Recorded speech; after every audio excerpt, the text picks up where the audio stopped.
welcome to my live. I'm doing a live Q&A discussing Tantra, sacred sexuality, any questions that you have about your relationships. Hello, thank you for being here. If you have any questions for me or something that you'd like advice on in regards to any of these topics, feel free to just pop them in the chat box.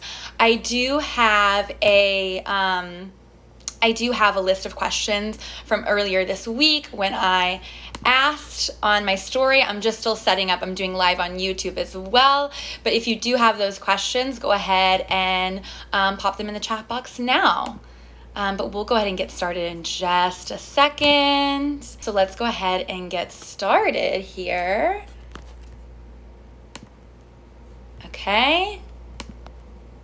All right.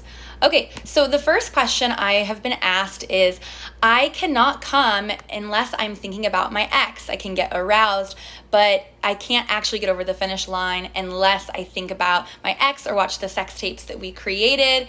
It's making it difficult for me to move on from him. Okay, so what's my advice on this question? The first thing that I would advise you to look at is what makes sex with him different. Like, what about that quality or that relationship is different from your other relationships, and especially your relationship with yourself. So how can you provide whatever that quality is, whether it's he made you feel really safe or he made the sex very exciting for you? What is that quality? Look at that and then figure out how can you provide that for yourself in your self-pleasure. This is really what's coming up for me in this moment, because our sexual relationships start with ourselves. You're only going to be able to meet your partner as deeply as you meet yourself. So in this way, you can also use this to manifest a new partner, to think about, what did I really like about this, but why also did the relationship fail? And how can I bring both of those elements into manifesting something greater than this? It's this idea often when we get out of relationships that we think, I'm never going to find like that level of pleasure ever again with anyone else. And that's a lack mentality. There are so many people out in the world for you that could potentially bring you that quality plus more. How exciting is that, right? So it's being able to shift your perspective, and also seeing that relationships are like mirrors. So the things that you liked about that relationship are actually inherently a part of who you are. And the things that weren't working are also inherently a part of who you are.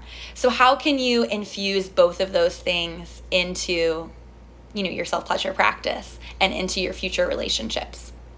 Okay, cool. So moving on, the next question was, when inviting sacred sexuality, is it appropriate to take a lover simply for practice? So without the intention of having any long-term emotional connection with them.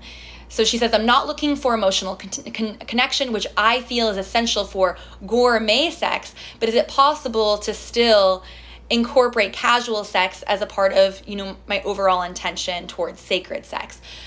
So to me, absolutely, you can have casual sex in a tantric setting.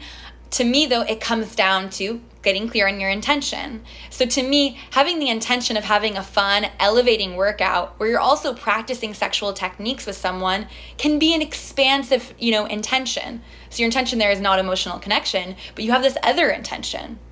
And obviously going into that, sexual contact with this person without any expectation. So just allowing whatever lesson needs to come through naturally and organically. Okay? Also being very clear with your needs, preferences, and boundaries, both with yourself and with your partner. So before any sexual, interaction, I really try to infuse these needs, preferences, and boundaries, so then you can get clear on creating a safe container where you know that the expectation is just to have fun and to not necessarily have this like long-lasting lifetime, connection. Okay? The next question is, and again, if anyone has any questions about sacred sexuality, tantra, relationships, whatever, please pop it in the chat box. But I'm going off of the questions that I had posed earlier this week that you guys popped in to my stories. So the next question is, the energy that we use to power our thoughts and actions come from food. How does this play into spirituality and sexuality? So to me, this is my truth. Everything that we consume is an investment into our future self. So the TV that you watch, the music that you're listening to, the food that you're eating, and also the way that you're spending your time intimately. And I mean that like physically intimate, sexually intimate, but also spiritually intimate, emotionally intimate. So how are you showing up for yourself in these ways? And also how are you showing up in, your relationships to others? So in this way, if you want to think about like, my sexual interactions as things that I'm consuming, they're an investment in my future self, it's the same way that you're going to think really hard, whether you're having a salad or you're having, a burger. In the same way, you're going to think really hard about, am I having a casual encounter, or am I having, a really deep, profound connection with someone that I feel super aligned with and it's going to help me grow? Right? That doesn't mean that like I never have fast food. I do, but I do it with the intention of I'm really going to enjoy this because this is a special, fun treat, but it's not necessarily going to nourish me in the long term. So the intention is more about having that experience, having that fun, rather than like the long-term game, but I'm obviously not going to do that every day either. And that doesn't mean that sex always needs to be like super, slow and objectively tantric and eye-gazing and like 4 hours long. You can go into, BDSM or into a quickie with intention, especially if your partner is aligned with you, especially if, it's someone that you've built this like connection with over, a period of time, and it's exciting to explore a new depth of pleasure by, having this like quick, aggressive, fun, animalistic experience that can totally be a high vibrational sexual experience. And also having a one-night stand can be too, because you're fully surrendering into your body, which is something to celebrate. So that's my perspective on that it's really, all of these elements there's ways to put intention on them so that it's an investment in your future self. Have a little sip. See, I see that there's some comments, questions. Okay, one of the questions that I'm seeing pop up here is, I sometimes don't tell my friend about me being a virgin due to my own shame. What's your best advice to overcome this? Okay, really good question. Thank you for asking that. So to me, shame is really looking for external validation or external thoughts on like how you're being perceived. And the idea is that you want to come into your own and understand that your experience is valid and you're worthy of having that experience. And it makes you inherently who you are, which is something to celebrate as well. Like there can be really beautiful intentions or reasons that you have not had that sexual experience yet. And there's nothing to be ashamed of for that. And if someone is going to shame you or make fun of you or whatever for being a virgin, to me, that's a very clear indicator that it's not a good match. It's not a good energetic match. That's not a high vibrational match. The people that are going to love and support you in this space are really the type of people to invest in, and the type of people to invest your time in, to invest your connection in, to have that equal energetic exchange. If they're going to shame you for that, to me, that's a very clear indicator of it's time to set a boundary with how I'm spending my time with this person. It's nothing to be ashamed of, and to me, like that's a really beautiful, like sacred perspective on sexuality as well. If you have any follow-up questions on that, please feel free to type it in or to let me know if that resonates with you, etc. Another question I'm seeing here, does naturist freedom opens mind of society towards sex? I'm not sure exactly what that means. Does naturist freedom open mind of society towards sex? So I'm thinking you mean by naturist, like being really comfortable being nude, going out into nature in a nude setting. And does this open the mind of society towards sex? In my opinion, it does. I think that we really need to normalize nudity. I actually think that nudity is not inherently sexual.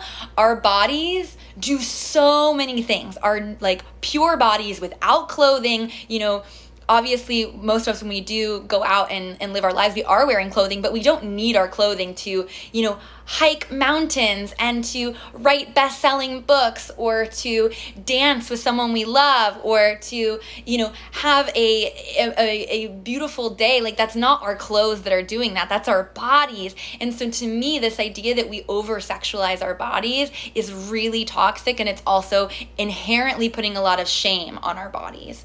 To me, we should be able to celebrate our bodies as they are, and that's the first step into normalizing our bodies as well. And I also think that this is the root, this idea that like we are sexualizing bodies so much is the root to a lot of, you know, sexual harassment and sexual assault. If we saw nude bodies as, you know, inherently these powerful things that can do so much, including sex, but so much more, that would really liberate us from this perspective, in my opinion. Thank you, Roger, for your nice words, and thank you, Chan Chan, as well.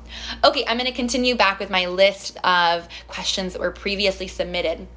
So the next question is, what tantric exercises can I practice to enhance self-love and self-worth? So great question, because again, to me, our relationship to our sexuality and to our self-worth starts with ourself, right? We often are taught to validate externally for these things, to look for other people to give us encouragement, to say, you're sexy, or you are worthy of my attention, right? But if we don't believe that we deserve it, if we don't give that to ourselves first, we're going to keep seeking more externally. It's going to continue to be this almost addictive pattern to look for it, right? It's the same with drugs. We are looking for this like profound deep state, which we can access ourselves.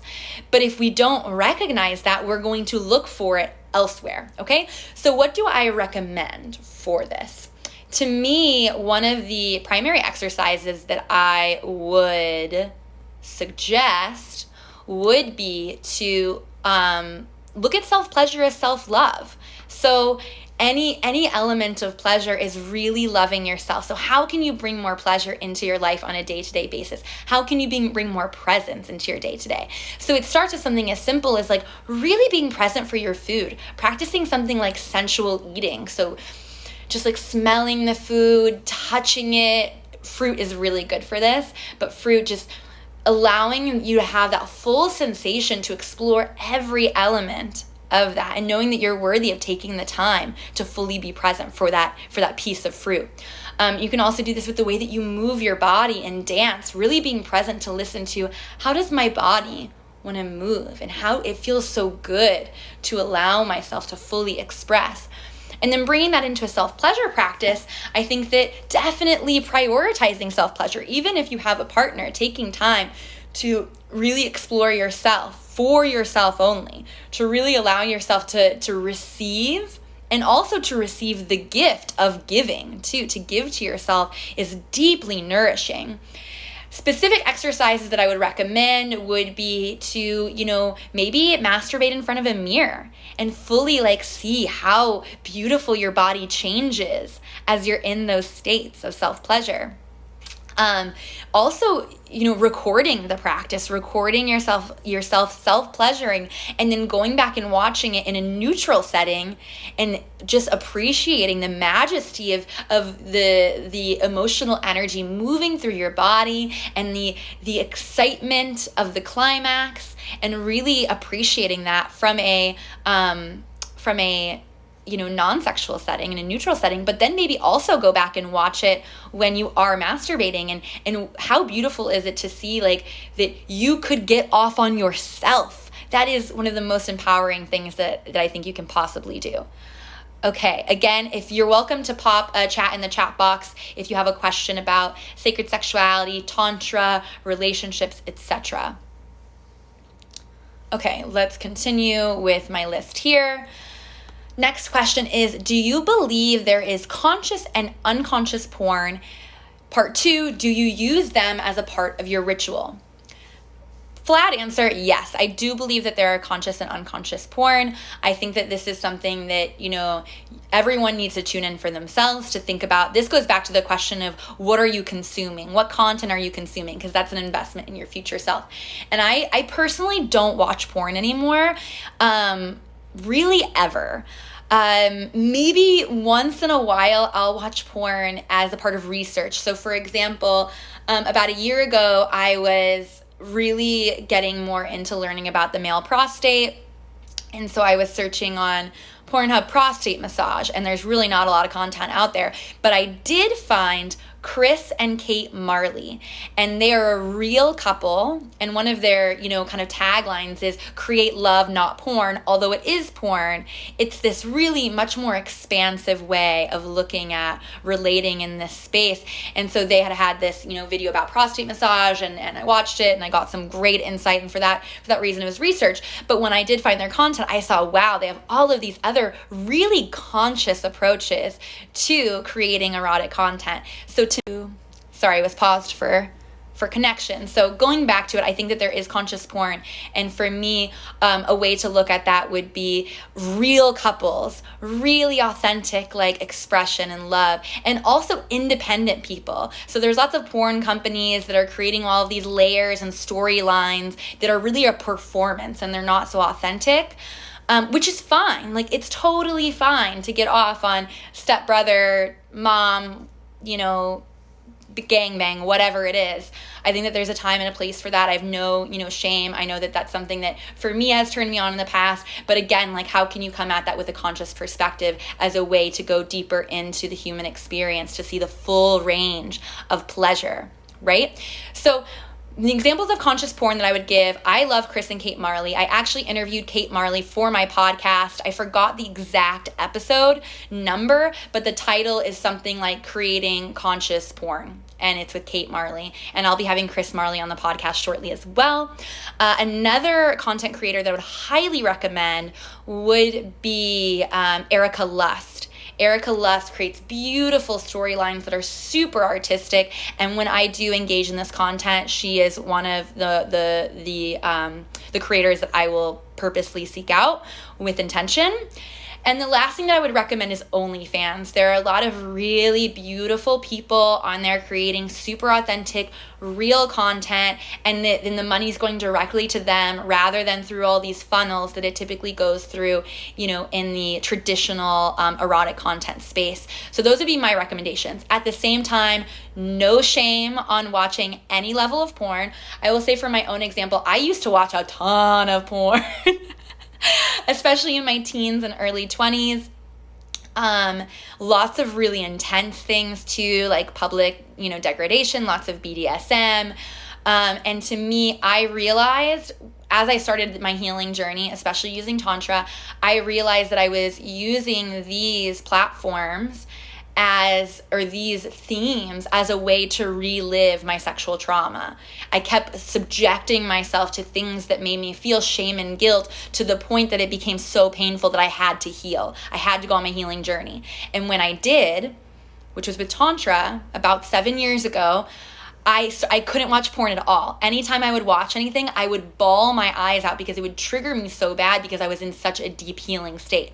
On the other side of that, now I can go back and watch these things if I really want to, with intention to say that I'm using this as an experience to go deep within, to see is there anything else in this space that needs exploring?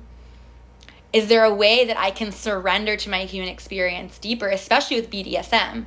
It's the same thing. I actively couldn't have my partner tie me up when I was in those states of healing because it was so triggering. But now that I'm on the other side, I feel fully able to explore that side of myself. I love exploring that. It's not the only part of my practice. I don't need it to get off, but it can be really fun. And I also am able to switch the roles now. Now I feel like I can be more dominant, and that's another way for me to consciously use BDSM consciously. It's conscious kink. And there's also an episode of my podcast with Lena Doon,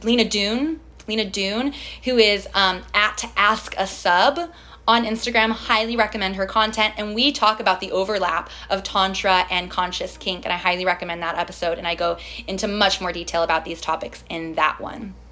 Okay. Again, if you have any questions, you're welcome to pop them into the chat box below. Next question I have from earlier this week. Can you explain the types of ways women deplete their sexual energy? Does squirting do this? Okay, so there are so many different perspectives on how we use and move our sexual energy in the tantric space. So many different perspectives, and I have my own perspective. I'm going to share that now. However, I highly recommend that you look at all of the different lineages and you figure out what makes most sense for you. My opinion is that sexual energy is a flow. It's like water, so it's always flowing, it's always going. And if you try to hold on to that energy, that is coming from a lack mentality. It's believing that we don't have enough of this, sexual energy that's gonna run out. And in some way, it's definitely one of those situations where, often we can only have so much sex before we're like, oh, I need to sleep now, I need to rest. However, that doesn't mean that the next day you're not going to have more sexual energy and be really excited. And in some ways, by starting that flow, even though you take a break and then you come back to it, more is going to come. So in my opinion, you don't lose sexual energy. It's always going to be flowing. However, you can use intention to flow it in a specific way.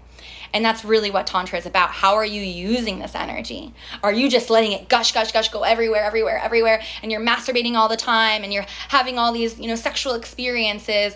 Great, but what's your intention with that? Is it quality or is it quantity? So to me, I don't believe that women can deplete their sexual energy. In fact, I think that women's sexual energy has been so historically repressed that by engaging more, that helps them get warmed up. But I do think that it's most important for women to do a lot of self-pleasure to figure out what works for them and what's going to be the most intentional and conscious way to use their sexual energy. I think specifically when it comes to squirting, this is one of the most cathartic and healing experiences that a woman can have. I do believe that most, if not all, women can squirt. I used to be one of those people that thought squirting was pee. It is not. Having experienced it, to me, and having read a lot about this subject, when a woman squirts, it's typically from G-spot penetration, and the G-spot is about 2 inches into the vaginal canal. It's kind of a spongy gland that's on the upper part of the vagina, and this tends to be where a lot of women hold emotional trauma.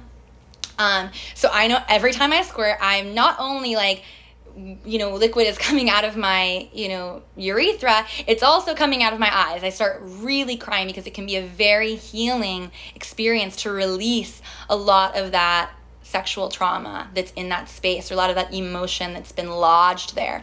So to me, it's one of those things as well, understanding the different ways that female and masculine sexual energy works. So with men, their whole thing is they have so much going all the time. They're constantly thinking about sex, right? So the idea is that they actually have to learn how to control that sexual energy and harness it.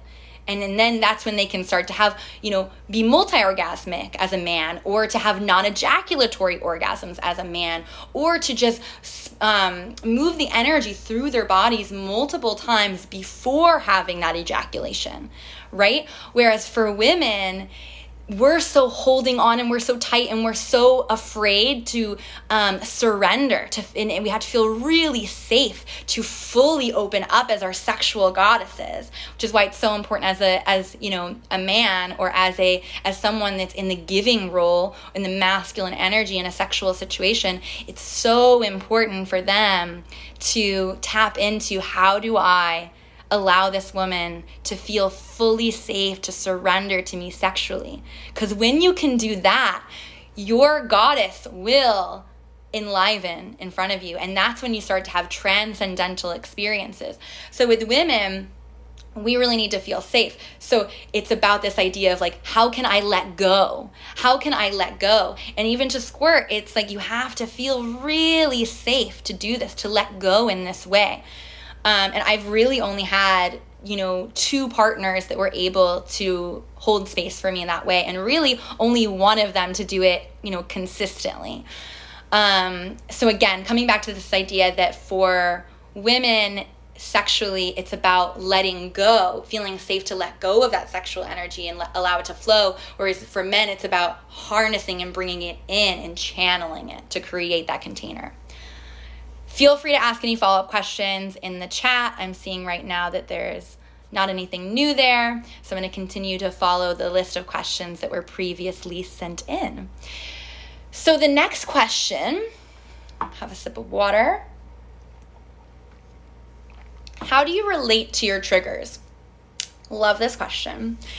Triggers are inevitable, right? And to me, a trigger is an opportunity for self-remembrance. So when you're triggered, when someone does or says something that puts you off and you're like, oh no, how dare they do something like that I'm triggered. To me, you are, if you have that sort of reaction, which is normal, it's totally normal. The idea is that then you're not taking responsibility for that trigger. And that trigger, again, is an opportunity to go deeper within yourself, to ask yourself, why does this bother me? What about this is telling me that there's something inside of me that has an opportunity to learn and to grow, right?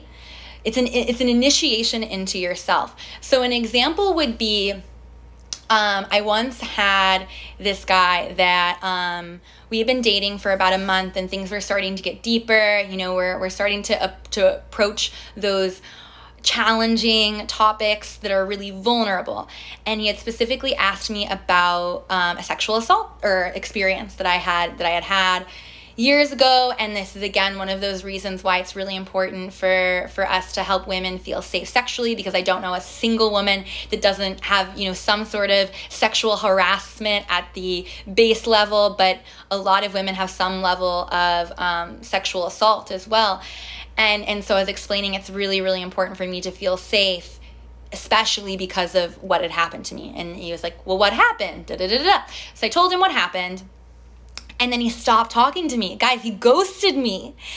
And this was super traumatic because I obviously was so vulnerable. I opened up this story that was really hard for me to share. And then to just have communication cut off was really upsetting, very, very triggering. And to me, I'm thinking it brings me right back to, because I was sexually assaulted, I'm not worthy of love. Because I was sexually assaulted, I am damaged as a person. Obviously, these things are not true, but this is the narrative that society often, you know, perpetuates, and that, you know, our ancestors have perpetuated. We're at a point now where that's really shifting, which is beautiful, but it still is really hard to overcome this. So for me, when I was ghosted, I could have been like, how dare he? How dare this guy do this? And in some ways, you know, that part of me is correct. I have full reason to be upset about this. That's okay. At the same time, I can also say, I'm really upset about this. What does this say about me? What does this say about my belief around my worth?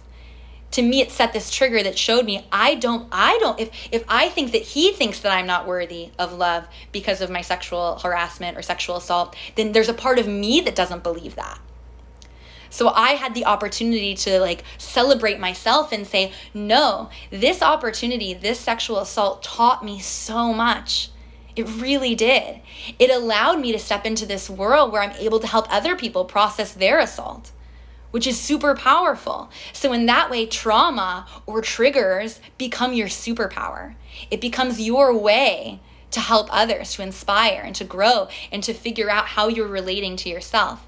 So in that way, to me, triggers, again, are an opportunity for self-remembrance. It's an initiation deeper into your subconscious, because a lot of these patterns, this pattern of not feeling like I was worthy was operating 24/7 in my subconscious, below my awareness. So it took me being triggered to realize that. In that way, it was a gift, okay? Hope that answers your question. Again, feel free to type in a follow-up in the comments below.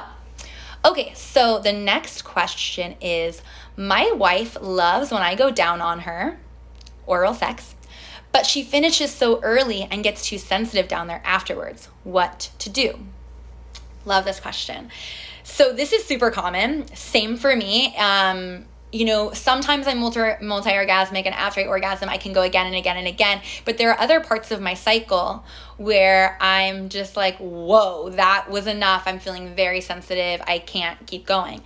So the best way to navigate this is super tantric in the practice of edging. So it's learning to, first of all, not approach the yoni first. to bring pleasure into other parts of her body, into her feet, into the crook of her elbow, into her ear, into her face, and to allow that pleasure to build and then begin to have the sexual interaction. And then when you start to approach her yoni, doing so very slowly and very lightly, and maybe doing some caressing and some tasting, and then stopping, and then doing something else that's maybe focused on, the partner's pleasure. So maybe doing something with the lingam, and then coming back to the yoni, and then maybe having some penetrative sex, and then coming back to the yoni. And so then you're building the pleasure. You're building it up. So by, 20 minutes in, 30 minutes in, the energy is so heightened and she's just on the edge. And that's the most juicy part of any sexual experience to me. I think that many people can resonate. It's actually the moment just before peak orgasm when it's the most enlightening, the most connective. And in that way, how can you hold on to that space as long as possible? So to me, the way to do that with a woman is to tease her, is to play, is to go back and forth between yoni, stimulation and, other stimulation, and just stimulating yourself. Hope that answers that question for you. Okay, next question. Tips on how to masturbate together when one isn't feeling physically sexual. I feel this. So the first thing that I would say is let go of expectation. It's totally normal for one partner to be like really into wanting to have sex and the other partner not to be. That's okay. It's totally normal.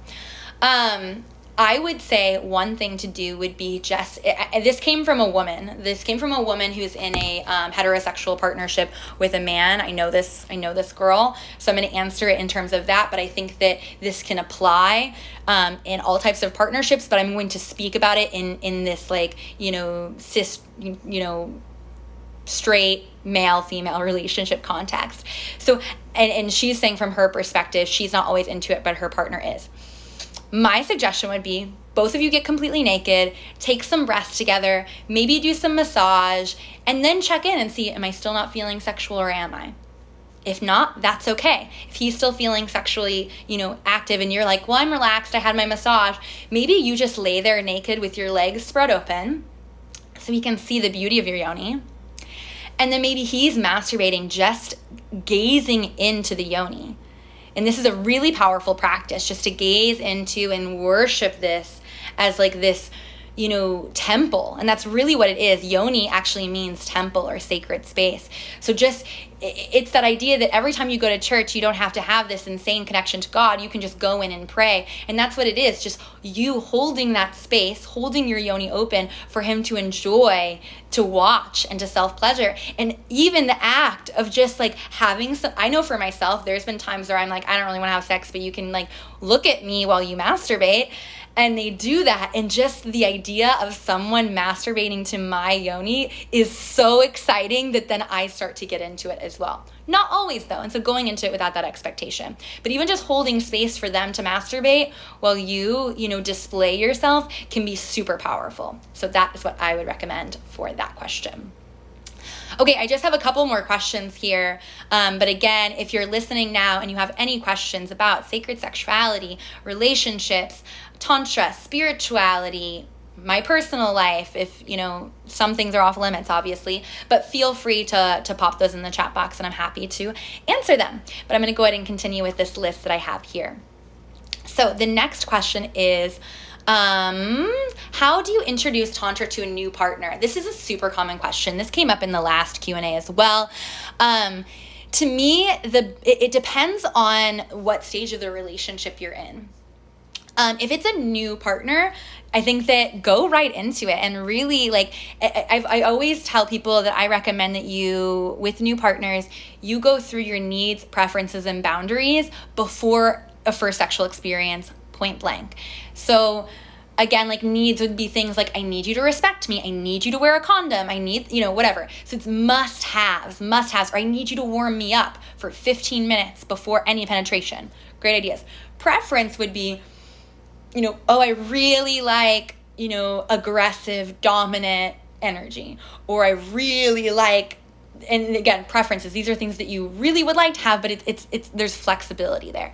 So you could also say, I really like missionary position. I really like doggy style. I really like being tied up. I really like to have slow, soft sex. And it's also understanding, especially with a new partner, to say, this will evolve. Like, this will evolve over time. Needs, preferences, and boundaries always evolve over time. It's not a big deal, especially as you become more comfortable with someone and as you explore deeper within yourself as well. Last one is boundary. So boundary would be like, don't touch my ass, or, you know, don't try anal penetration with me. Another boundary would be, let's see, don't grab my neck. Things like this. It's absolutely do not do this. Non-negotiable, right? So when we talk about our needs, preferences, and boundaries, we're able to also explore things like, I have a preference of Tantra. Would you like to hear more about Tantra? So that's a great way to introduce Tantra. Another good way would be to say, oh, I know how to do a tantric massage. Would you like to hear more about that? And you can research about Tantra massage. I also have a podcast episode coming out next week with Tantra Love Coach at Tantra Love Coach. And we talk a lot about Tantra massage in that episode. So you can give them a massage. Everyone loves a massage. Like, what a great way to introduce Tantra.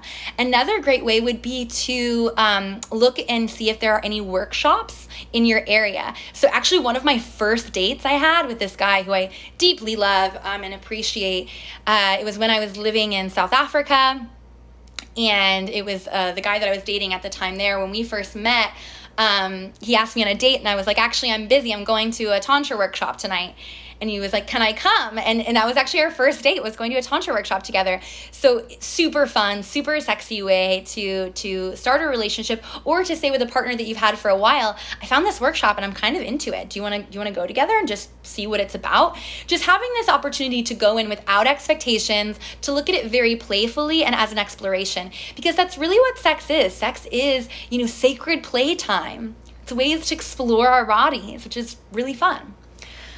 Okay, and then the last thing I would recommend for introducing Tantra to a new partner, or to, an existing partner, especially an existing partner, I think that another thing to think about is enlisting a professional, talking to someone like me and doing, a coaching program where you do a set of calls with, a professional, and they kind of help you unpack any shame or guilt or fear around your sexuality, while also offering, practices that allow deep intimacy to open up with vulnerability and authenticity within your partnership. And, again, that's something that I do, but I'd also be happy to, introduce other people in this space that offer these kinds of offerings. So, next question. Thank you, Negative Influence, for loving my earrings. These are actually from at Local Foreign. They have really fun jewelry, and they also have like little decorative, I don't have it in here, but I have, they have these bigger, like really big, and you can hang them on your wall. So I have one of those in my bedroom as well. Anyways, any other questions, feel free to type them in. I'm not seeing any other questions on here. So I'm going to continue. Last question that I have from earlier this week is, what prompted you to create your podcast? Love this question, because I love Talk Tantra to me. I love this space that I've created, and I deeply appreciate everyone who listens, everyone who asks questions. I think that this is such an open-minded space to explore and to let go of shame and fear around discussing sexuality, which to me, if you have a fear of something, that's really an opportunity to learn, and that's really exciting. So anyways, why did I create this? So I had been practicing Tantra again for about 7 years. And when I started, it was really a personal practice, and it remained a very personal practice for a long time. I would slowly introduce it into my partnerships, doing things like tantric massage with, new partners, doing different, communication exercises, things like that. But it was mostly for myself. And as my life really started to change, because that's what happens when you work with your sexuality is related to every aspect of your life, because it's your life force energy. This is the energy that created me. It's the energy that created you. It's the energy that creates, plants that make fibers, that create clothing. It creates the food that we eat. So understanding that this sexual energy is a part of every aspect of our being is integral in this. So I kind of just went off on like a whole other tangent that's not related to the question. Let me circle that back. So when you understand this, then it starts to like touch your business. It starts to touch your friendships. It starts to touch, your like where you're living and your frequencies of abundance. So my life really started to just become like really insanely beautiful. And people would ask me, what are you doing? How did you discover this? And I'd say, it's Tantra. And so with that, I started doing more one-on-ones and working with more people. But I kept this like very on the DL. And this related to a lot of my own fear around how people would perceive me, knowing, the perceptions that the Western world has around Tantra. Tantra is highly sexualized. And that's not to say that sexuality isn't a part of the practice. However, it's a tool in the toolbox. It's not, the whole thing, right?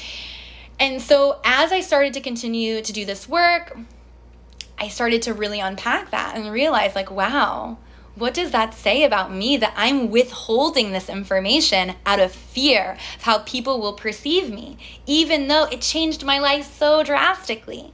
And so at that time, I realized like I was getting this call of like, you need to share this. It is your duty. It is your duty to share this information to help other people. And that happened last fall, this kind of awakening, this awareness. And that's when I started the podcast, and that's why. And I'm really grateful that I did my intention was to change one person's life, to help one person. And the amount of people that have come forward and said, like, I'm loving this, like, thank you so much for creating this space, has been super rewarding. And in that token, like, I encourage you guys to do the same with whatever, you're afraid of sharing out of fear of how you'll be judged. Take the leap. It's worth it.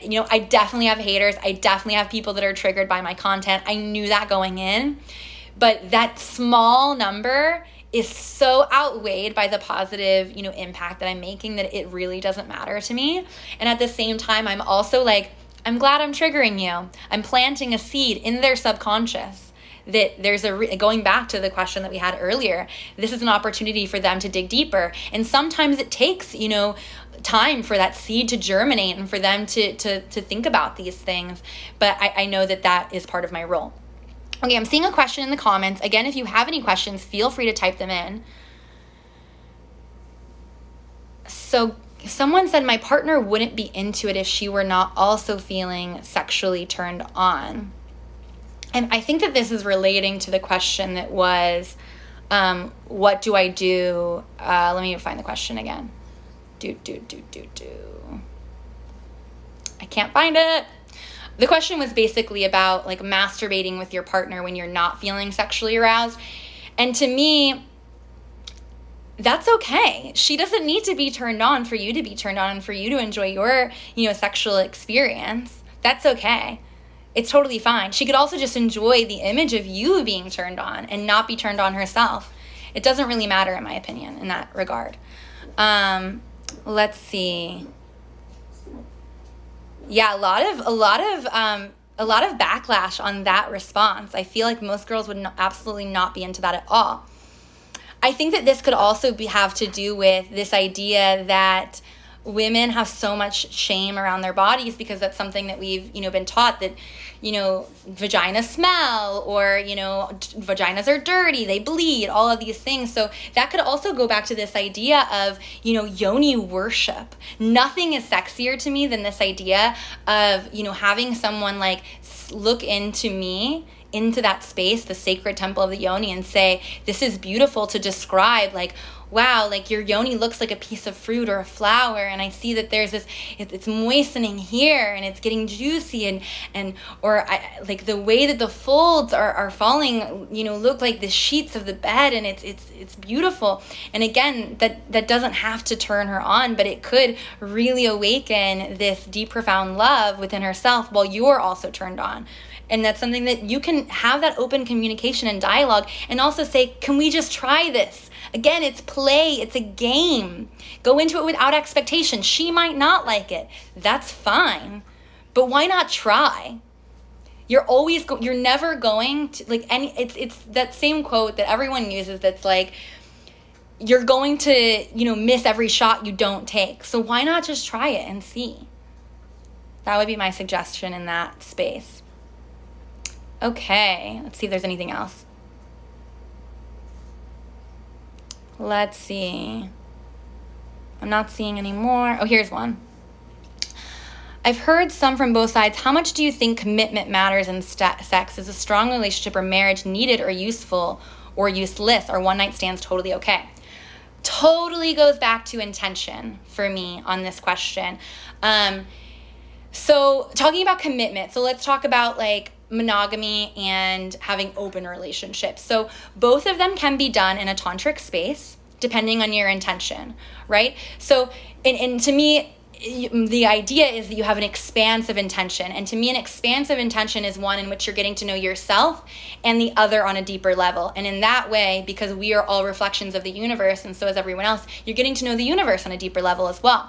So how can this take shape in monogamy? In monogamy, this intention could say, I'm creating a sacred container with my partner. In this partnership, it allows me the safety to fully surrender, to experience the depths of my sexuality and my humanity in this container. That is a totally expansive intention. Let's flip it though. How could that intention be expansive in an open relationship? So in an open relationship, the intention might be something like, having an open relationship allows me the freedom to explore all of these different people and to explore my own sexuality with so many different mirrors, which again allows me to explore the depths of my humanity with a different tool, with a different perspective.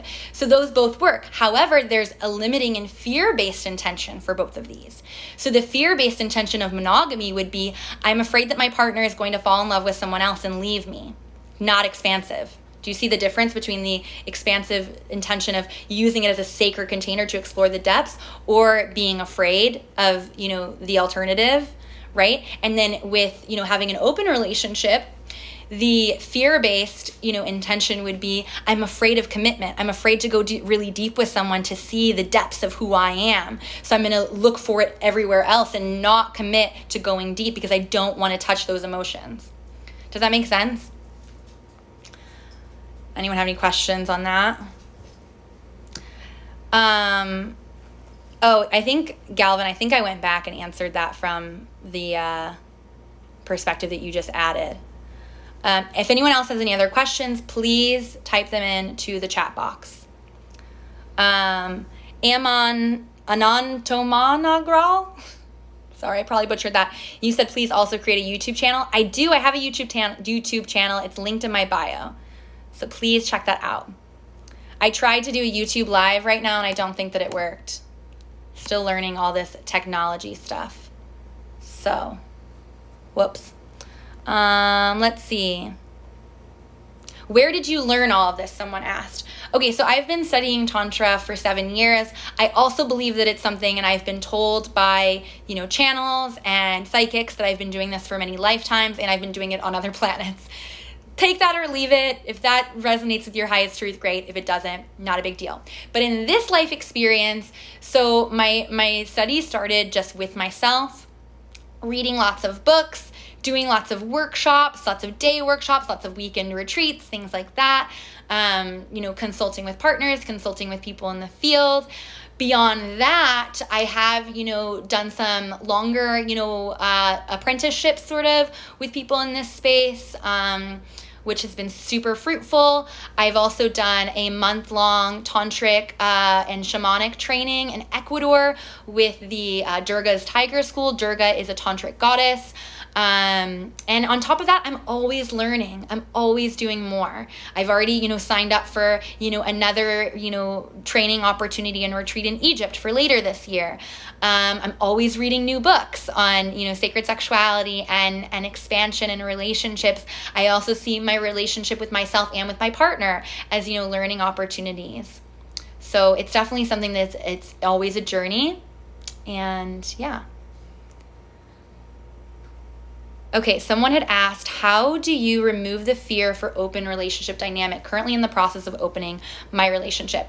So I would say the first thing would be to embrace the fear, to recognize that the fear has been there to serve you at one time or another, or at some point in your lineage. To see that fear of being left allowed you to survive, or has allowed, our humanity to evolve, right? So it's this idea that, way back when women had these children, they were at home and they were cooking and cleaning, they needed someone to come back and provide, right? So seeing that and celebrating that, like, wow, this pattern or this belief helped me or my lineage survive.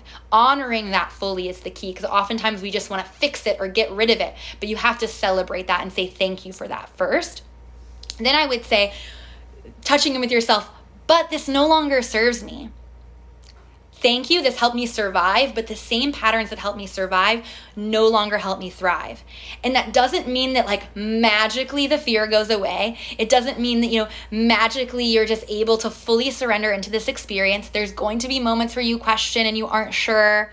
And I think that that's also something to set the intention with your partner, to constantly consciously create times to check in on this. Like, put it in the calendar. Like, we are assessing the current state of our relationship and its level of openness, and having that safe space to share. I was really struggling with the idea that you went on a date with this person, and allowing them to feel you and to hold space for that is often enough to allow that to kind of dissipate, to know that they're always going to come back to you. And again, that comes back to, there's so many different ways that, open relating is evolved. It sounds like you have a primary partner, so that this applies to that situation. But if you don't have a primary partner, I think that the idea would be to always have those open lines of communication and dialogue with each of your partners. And every time you open up a new door, before any sexual interaction, you say, these are my needs, preferences, and boundaries. This is the way that I'm able to show up, in intimacy, emotional intimacy, physical intimacy, sexual intimacy, spiritual intimacy, to get very clear, so that there's not any expectations that are being projected from either partner. Does that make sense? Another question: how do I know if I'm trying to avoid those deeper emotions, or if this aligns with my higher truth? That's a really good question. I think that this is one of those things that you have to really touch in with your intuition. And so often our intuition gives us signs, and sometimes we say, like, oh, it's my intuition and I'm afraid of this. And sometimes it's actually not that. And that's something that you have to touch in with yourself to figure out, is this feeling coming from love and trust, or is it coming from fear? Does that make sense? Thank you, Roger, for the kind words about the podcast. I'm happy that you're enjoying it. It would definitely mean the world to me if you leave a review. The reviews definitely help the algorithm to, put this content out there more, which means that more people are able to benefit from the wisdom of sacred sexuality and spiritual intimacy. So I really appreciate that. A review on Apple Podcasts, or even a comment on YouTube, is always appreciated. Okay, in that case, if no one has any other questions, I'm going to go ahead and bid you adieu. Once more, a new episode of Talk Tantra to Me did come out on Apple Podcasts, Spotify, and YouTube. You can also find it in the link in my bio.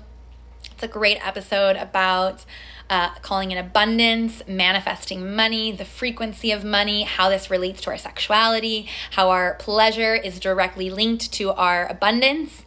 So please check that out as well. Okay, love you guys so much.